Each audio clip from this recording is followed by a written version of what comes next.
Some new tools for school. Welcome back to Techstination. I'm Fred Fishkin. Joining us from Google is technology expert Peter Du. Hi, Peter. Hey, Fred. Happy to be here. Happy to talk back to school. Well, Google is sharing some top trends and new resources for back to school. First off, as the preparations begin or are underway, what are some of the trends that we're seeing? Yeah, I think you'll probably see some of the usual back to school searches like, which notebooks do I buy, which pencils and everything. I think we'll see this year is a little bit more of the how-to from the going back to school side, right? A lot of people are going back to school in person or hybrid and everything, and they're thinking about how do I fit in? How do I make friends? They're looking for, just tips on starting clubs. And a personal favorite of mine is how do I still smell good at the end of a school day, which cracks me up a little bit. Yeah, that's a new one on me. I never worried about it. But anyway, are parental searches different, the trends from what we see the kids searching for? I assume they are. Yeah, well, it's interesting. It's a little bit of a mix, right? So you have parents searching for, because they're kind of stuck with the bill at the end of the day for some of the shopping side of things. So you'll see them kind of looking up, the same kind of items as the kids. This year, things from the year 2000 are actually back in fashion and everything. So you see a lot of smiley face pillows, neon glow in the dark stars to put on your walls and everything. A nice mix of what is now, I suppose, retro. What about tools that students can make use of back in the classroom? I assume most are going to be back in the classroom this year. At least keep our fingers crossed. Definitely. And I think even though a lot of folks will be going back to the classroom, I think technology manages to be a pretty important part of that process still. And so a lot of students are still bringing in their Chromebooks to the classroom. They're nice kind of portable laptops. They've got kinds that are more like tablet-like, ones that are more like your traditional computers. All the things you can do so you can take your notes in the classroom on something like Google Docs or slides and everything, and still pay attention at the same time as the teacher's teaching in real life. And looking ahead, there's always been some homework help and things like that available through Google as well, right?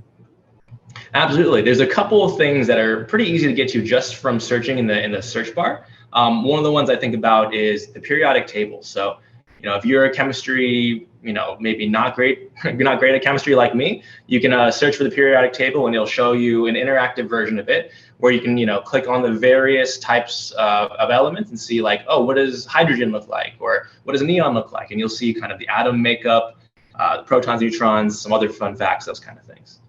And for both the parents and teachers, students too, I suppose, you have some organization assistance.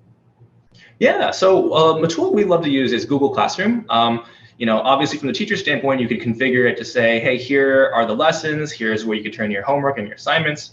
From a student standpoint, you can also use it to just keep yourself in track, right? Where you put, you can look at your calendar and see when things are due, you can turn in your homework. You can actually even do something called practice sets where what it is kind of interactive practice problems where as you write your answer, a traditional practice sheet may take a teacher some time to grade and get back to you about a week later.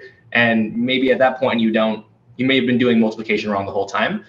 In this sense, you'll be able to answer the question, get help right in the moment and say, hey, you were doing multiplication, but it might have been subtraction in the problem set. And so these sort of interactive practice problems are helping these students kind of get their math act together. Terrific. Well, following the experience of the last couple of years, the expectation is pretty much all the classes will be in person, as we've said. But we have learned to do more things virtually as well. And I guess there are some real benefits to that. Very much so. I think what's been nice about it too is like in the past where if you missed a class or something like that, you kind of had to depend on your buddy to take some good notes for you of varying quality, bring them to you after school and everything. You have to kind of parse through it there. I think, with Google Classroom and other things, teachers can actually upload their lectures online. So even if you were meant to be in person but you miss, you'll be able to see things afterwards. Now, is there any cost involved for using something like Google Classroom? Yeah, so on average, Google Classroom is free. There, all the features are there, but if school administrators interested, there is an upgrade that you can do. It's a monthly kind of license, and it adds a couple other extra features. But the bulk of the things that people will need to do should be able to be accessed for free.